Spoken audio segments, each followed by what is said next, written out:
दिल्ली के मुख्यमंत्री अरविंद केजरीवाल ने जब से कश्मीर फाइल्स को लेकर बयान दिया है, तभी से वो आलोचना का शिकार हो रही हैं। देश की जनता उनके इस बयान से सकते में है कि आखिर कश्मीरी पंडितों के साथ हुए नरसंहार पर बनी फिल्म को वो झूठा कैसे कह सकते हैं। यही वजह है कि पिछले काफी वक्त से केजरीवाल सोशल मीडिया पर ट्रेंड कर रही हैं। और अब इसी बीच आम आदमी पार्टी के ट्विटर हैंडल की तरफ से केजरीवाल को जादूगर बताया गया तो लोगों ने उनकी जमकर क्लास लगा दी। दरअसल सोशल मीडिया पर सामने आए इस पोस्ट पर न सिर्फ लोगों ने जमकर मजे लिए, बल्कि केजरीवाल सरकार को आईना भी दिखा दिया। आम आदमी पार्टी के ट्विटर पेज पर एक पोस्ट शेयर किया गया जिस पर लिखा था, मूलभूत सुविधाएं फ्री देने के बाद भी दिल्ली अकेला राज्य है जिसका बजट फायदे में है। CAG report. ये कमाल सिर्फ ईमानदार केजरीवाल ही कर सकते हैं। इस पोस्ट के साथ कैप्शन में लिखा गया, जादूगर केजरीवाल का कमाल, जनता के लिए सब फ्री और बजट फायदे में। बस आपकी तरफ से ये पोस्ट आना था कि लोग भड़क गए। जैसे एक यूजर ने तंज कसते हुए लिखा, क्योंकि ज्यादातर खर्चा केंद्र ही उठाता है और फिर ना नए रोड, ना नए स्कूल, ना कोई नया कॉलेज, ना हॉस्पिटल और ना ही यमुना साफ की गई। एमसीडी के भी 17,000 करोड़ नहीं दिए तो पैसा बचेगा ही। एक और यूजर ने लिखा, जो वेनेजुएला के साथ हुआ वो किसी दूर देश में हुआ था, जो श्रीलंका में हो रहा है वो बिल्कुल बाजू में हो रहा है, और जो दिल्ली में हो रहा है वो बिल्कुल घर के अंदर हो रहा है। इसके लिए आपको और कुछ नहीं करना है, बस दिल्ली के ठग को वोट देना है। एक और यूजर ने लिखा, अरविंद केजरीवाल, मनीष सिसोदिया सरकार ने दिल्ली की जनता को मुफ्त में कोरोना का टीका लगाने से इनकार कर दिया था। केंद्र सरकार ने जनता को मुफ्त में कोरोना का टीका लगवाया था।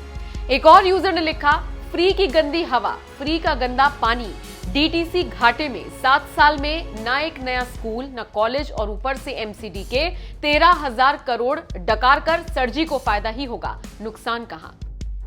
तो देखा आपने कैसे खुद की बड़ाई करना अरविंद केजरीवाल और उनकी पार्टी को भारी पड़ गया। बहरहाल आपका इस खबर पर क्या कहना है ये आप हमें कमेंट सेक्शन में जरूर बताइएगा, और हम आपको जाते जाते सुनवाते हैं केजरीवाल का वो बयान जो उन्होंने द कश्मीर फाइल्स को लेकर दिया था। अगर किसी देश के प्रधानमंत्री को विवेक अग्निहोत्री के चरणों में शरण लेनी पड़े तो इसका मतलब उस प्रधानमंत्री ने 8 साल में कोई काम, वो करोड़ों कमा गया, कश्मीरी पंडितों के नाम पे करोड़ों कमा गया, और तुम लोग पोस्टर लगाते रहे। भेड़ बकरियों की तरह हाँक रखा है पूरे बीजेपी वालों को, भेड़ बकरियों की तरह हाँक रहे हैं, कह रहे हैं कश्मीर फाइल्स टैक्स फ्री करो। अरे यूट्यूब पे डाल दो, फ्री हो जाएगी। टैक्स फ्री क्यों करा रहे हो?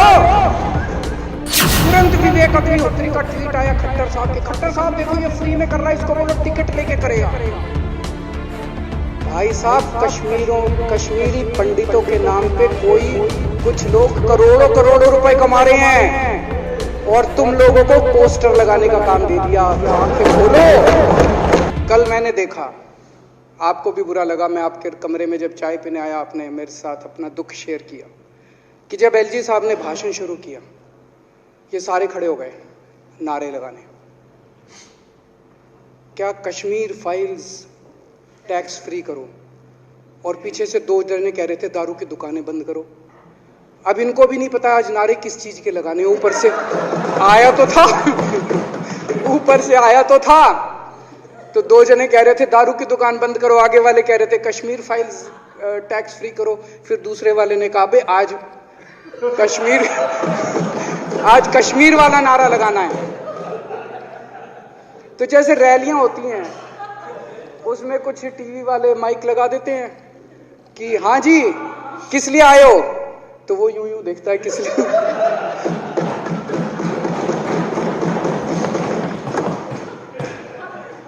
क्या हाल बना दिया इनका। इसलिए थोड़ी राजनीति में आए थे। एक पिक्चर आई थी बंटी और बबली, उस पिक्चर में एक सीन था, कुछ लोग एक नेता के घर के सामने जाते हैं, हमारी मांगे पूरी करो, हमारी मांगे पूरी करो। नेता बाहर आता है, कहता है क्या मांगे हैं, तो सारे एक दूसरे की तरफ, इनको पता ही नहीं क्या मांगे। आज सारे देश की सारी भारतीय जनता पार्टी एक पिक्चर के पोस्टर लगा रही है गली गली में जाके। पूरी सारी भारतीय जनता पार्टी देश में एक पिक्चर के पोस्टर लगा रही है। इसलिए राजनीति करने आए थे? पिक्चरों के पोस्टर। अपने बच्चों को क्या जवाब दोगे? घर जाके बच्चे पूछेंगे पापा क्या काम करते हो? पिक्चरों के पोस्टर लगाता हूं।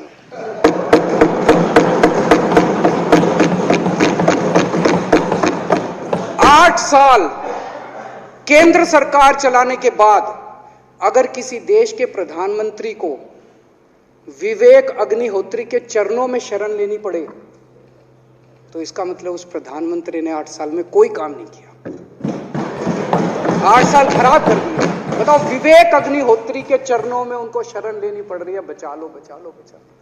अगर किसी प्रधानमंत्री को कह रहे हैं कश्मीर फाइल्स टैक्स फ्री करो, अरे यूट्यूब पे डाल दो, फ्री हो जाएगी। टैक्स फ्री क्यों करा रहे हो? इतना ही तुमको शौक है, विवेक अग्निहोत्री को बोलो यूट्यूब पे डाल देगा, सारी पिक्चर फ्री है, सारे जने देख लेंगे एक ही दिन के अंदर। टैक्स फ्री की क्या जरूरत है? यूट्यूब पे क्यों नहीं डाल?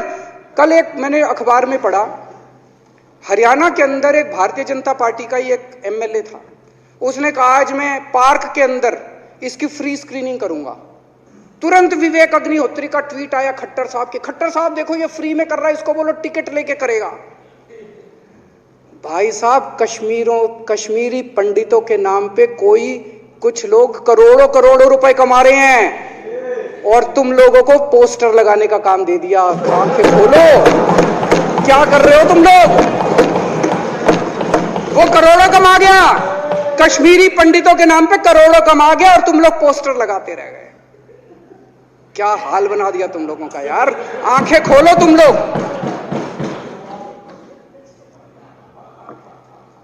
भेड़ बकरियों की तरह हाँक रखा है पूरे बीजेपी वालों को, भेड़ बकरियों की तरह हाँक रहे हैं। एक दिन बोले 3 का कृषि कानून लेके आए हैं, बहुत शानदार है, और फिर नीचे मैसेज आया भाई सारे जने तारीफ करो मोदी जी की। सारे बोले वाह मोदी जी वाह, क्या मास्टर स्ट्रोक है। और मेरे को याद है इसी सदन के अंदर इन लोगों ने उन 3 कानूनों की खूब तारीफ की थी, बोले क्या मास्टर स्ट्रोक है और क्या शानदार कानून लेके आए। 1 साल के बाद फिर आया भाई 3 कानून वापस ले लिए, बोलो फिर तारीफ करो मोदी जी की, भाई कानून बेकार थे मोदी जी। क्या इसी सदन के अंदर इन लोगों ने इतनी बेशर्मी, दिमाग पे ताला लगा रखा, इन्होंने कहा वाह मोदी जी वाह, क्या 3 कानून खराब थे आपने वापस ले लिया, देश को बचा लिया। क्या मास्टर स्ट्रोक, ये क्या हाल बना दिया आप लोगों का यार। फिर थोड़े दिन बाद बोले भाई दारू की दुकानों के खिलाफ करो, फिर सारे जने दारू की दुकान बंद करो, अब दारू ठीक हो गई दिल्ली में? आजकल तो शोर नहीं करते तुम लोग। अब कश्मीर फाइल आ गई, पहले कृषि कानून, रोज काम दे रखा है तुमको, कुछ ना कुछ ऊपर से आ जाता है, काम दे रखा है। अब दारू की दुकानें। मेरा एक ही निवेदन है मेरे बीजेपी के साथियों से, आप तो अपने ही हो, आप तो सब अपने, मेरे छोटे भाई बड़े भाई बिदुरी साहब तो बड़े भाई है मेरे, आप तो सारे अपने हो यार। थोड़ा सा देश के बारे में सोचो यार, थोड़ा देश के बारे में सोचो। हिटलर भी जो था वो कम से कम अपने चमचों को नौकरी देता था, रोजगार देता था। इतिहास उठा के पढ़ो, उसने रोजगार तो दिया था। इन्होंने क्या दिया आपको? आपके बच्चों को नौकरी दी, आपके घर में कोई खाने पीने का इंतजाम करा, आपकी बिजली का इंतजाम करा।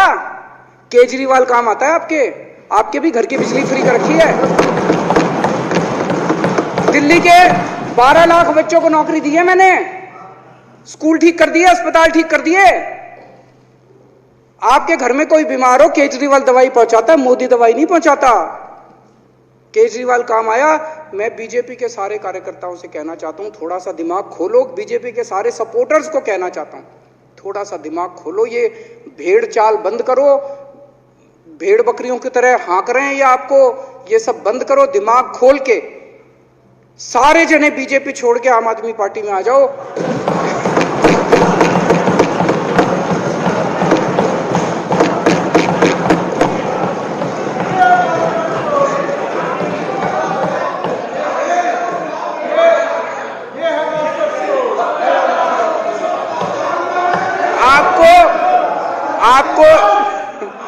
आपको इज्जत मिलेगी, सम्मान मिलेगा, आपसे कतई झूठे नारे नहीं लगवाएंगे। राष्ट्र निर्माण में आपको साथ लेंगे हम, राष्ट्र निर्माण करेंगे आपके साथ मिलकर। ये पोस्टर भी नहीं लगवाएंगे झूठी फिल्मों के। और जो भी करना हो, कम से कम यार ये पिक्चर का प्रमोशन करना तो बंद करो। ये गंदे लगते हो तुम लोग, अच्छी शोभा नहीं देता आप लोगों को यार। आप अच्छे आदमी हो, कुछ करने आए थे राजनीति में, कहाँ पिक्चर के पोस्टर और प्रमोशन करने में लगा दिया। कल एलजी साहब की स्पीच पूरे देश ने सुनी। एलजी साहब को एक तरह से केंद्र सरकार का नुमाइंदा माना जाता है। एलजी साहब ने भी हमारी सरकार की कितनी तारीफ करी। 50% जीडीपी 5 साल के अंदर बढ़ गया, भारत में आज तक कभी किसी राज्य का नहीं बढ़ा। इतने शानदार काम दिल्ली सरकार ने किए हैं कि केंद्र सरकार द्वारा नियुक्त एलजी साहब ने भी दूसरी सरकार की, आम आदमी पार्टी की सरकार की भूरी भूरी शब्दों में तारीफ की। मैं एलजी साहब का बहुत बहुत शुक्रिया अदा करना चाहता हूं और इस धन्यवाद प्रस्ताव का समर्थन करता हूं।